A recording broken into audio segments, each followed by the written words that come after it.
అందరికీ నమస్కారం. తెలుగు కథల ద్వారా మేము మీ ముందుకు వచ్చాము. ఈరోజు మరో కొత్త కథతో మీ ముందుకు వస్తున్నాము.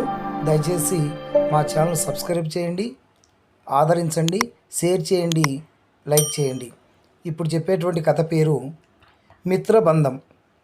పూర్వకాలము సూర్యోధనుడనే ఒక రాజు ఉండేవాడు. అతని కుమారుడు విక్రమాదిత్యుడు. మహావీరుడు, యోధుడు, శక్తిమంతుడు. అతని దగ్గర పనిచేసే మంత్రి కుమారుడు పేరు దివ్యదత్తుడు. అతను కూడా మహావీరుడు, యోధుడు. చిన్నప్పటి నుంచి రాజకుమారుడైన విక్రమాదిత్యుడు, మంత్రి కుమారుడైన దివ్యదత్తుడు ప్రాణ స్నేహితులు. ఒకరినిచ్చి ఒకరు ఉండేవారు కాదు. ఒకరోజు విక్రమాదిత్యుడిని అతని తండ్రి పిలిచి, నాయనా, ఇక రాజ్యభారాన్ని నీకు అప్పగిస్తున్నాను. నాకు వృద్ధాప్యం ప్రవేశించింది. ఇక ఈ రాజ్యాన్ని నీవే పరిపాలించాలి అని తన కుమారుడికి చెప్పాడు. అప్పుడు ఆ కుమారుడు తండ్రితోటి, నాన్నగారు, నేను రాజ్యాన్ని ఒకసారి చూసి వస్తాను. రాజ్య పరిరక్షణ బాధ్యత తీసుకునేటప్పుడు రాజ్యంలో ఉన్న విశేషాలు తెలుసుకోవాలి. నా స్నేహితుడైన దివ్యదత్తును తీసుకొని రాజ్యం యొక్క పరిస్థితులను తెలుసుకొని వస్తాను అని తండ్రితో పలికాడు. తండ్రి సంతోషంగా అంగీకరించాడు.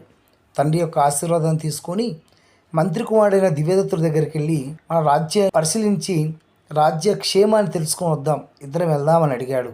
అప్పుడు సంతోషంగా అంగీకరించిన దివ్యదత్తుడు ఆ రాజగురువు అయినటువంటి మహర్షి అయినటువంటి చైత్ర మహర్షి దగ్గరికి వెళ్ళాడు.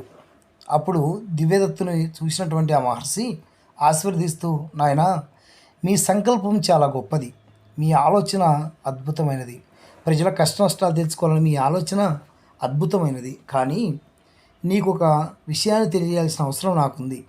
ఇప్పుడు మీరు వెళ్ళే గమ్యస్థానంలో రాజ్య సంక్షేమ పరిపాలన కోసం మీరు చేసే ఈ శ్రమలో చాలా గండాలున్నాయి. ముఖ్యంగా చెప్పాలంటే విక్రమాదిత్యుడికి ప్రమాదకరమైనటువంటి గండాలు ఏర్పడుతున్నాయి. వాటిని అధిగమించే శక్తి ఆ భగవంతుడు మీకు కల్పించాలని కోరుకుంటున్నాను. నీకు విషయం చెప్తాను, విను. మీరు వెళ్ళే దారిలో విక్రమాదిత్యుడికి ప్రమాదం జరుగుతుంది. అతని ప్రాణాలు పోయే పరిస్థితి వస్తుంది. ఒకసారి కాదు, 2 సార్లు కాదు, 5 సార్లు అతను భయంకరమైన ప్రమాదాలను ఎదుర్కొంటాడు. ఆ ప్రమాదాలు అతనికి తెలియకుండా వచ్చి అతని మరణంలోకి తీసుకెళ్తుంది. వాటి నుంచి కాపాడే శక్తి నీకు నేను అనుగ్రహిస్తున్నాను. ఈ ఖడ్గం దివ్యమైనది, దగ్గరగా ఉంచు. ఈ కడియం నీ చేతికి ధరించు. ఇవి 2 నీ దగ్గర ఉన్నంత సేపు నిన్ను ఎవరు ఏమి చేయలేరు.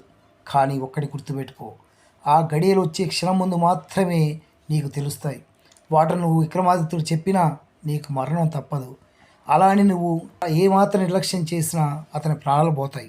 నీ స్నేహితుడు, ఈ రాజ్య పరిపాలకుడు అయిన విక్రమాదిత్యుని రక్షించాల్సిన బాధ్యత నీ పైన ఉంది. దయచేసి జాగ్రత్తగా గమనించి అతన్ని కాపాడి రాజ్యానికి తీసుకురావని కోరుకుంటున్నాను. ఇది ఏమాత్రం నువ్వు ఎవరికి తెలియజేసినా నీకు ప్రమాదం జరుగుతుంది. ఇది భగవంతుడు సంకల్పించిన ఒక ఆజ్ఞ. నేను ఆ విషయం నీకు ముందుగా తెలియజేయడం కూడా భావ్యం కాదు. ఈ క్షణం నుంచి నీ స్నేహితుని కాపాడుకోవాల్సిన బాధ్యత నీ పైన ఉంది. జాగ్రత్తగా వెళ్ళిరమ్ము అని ఆశీర్వదించాడు.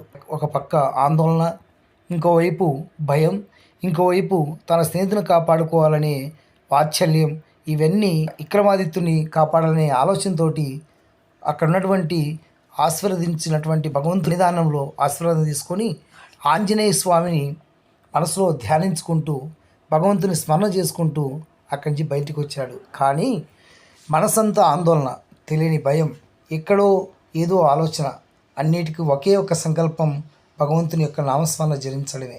ఇక నాకు ఈ రోజు నుంచి, ఈ క్షణం నుంచి నా స్నేహితుని కాపాడుకోవడమే నా ముందున్న లక్ష్యం అని మనసులో అనుకుంటూ అక్కడి నుంచి ముందుకు కదిలాడు దివ్యదత్తుడు. విక్రమాదిత్యుడి దగ్గరికి వెళ్ళి సంతోషం కనిపించాడు, కానీ లోపల ఆందోళన మాత్రం బయటికి కనిపించలేదు. విక్రమాదిత్యుడు, మిత్రమా, వెళ్దామా? ఇదిగో చెరొక గుర్రం, ఆనందంగా ఇక్కడి నుంచి బయలుదేరదాం. నీకు కావాల్సిన సకల సౌకర్యాలు నేను కల్పిస్తాను, నాతో సంతోషంగా రా అని చెప్పి బయలుదేరారు. ఈ కథ ఇంకా చాలా భాగాలు ఉన్నాయి. దయచేసి మీరు సబ్స్క్రైబ్ చేసుకొని గంట కొట్టి షేర్ చేస్తే ఈ కథ భాగాలుగా మీకు అందిస్తాను. Thank you for the watching.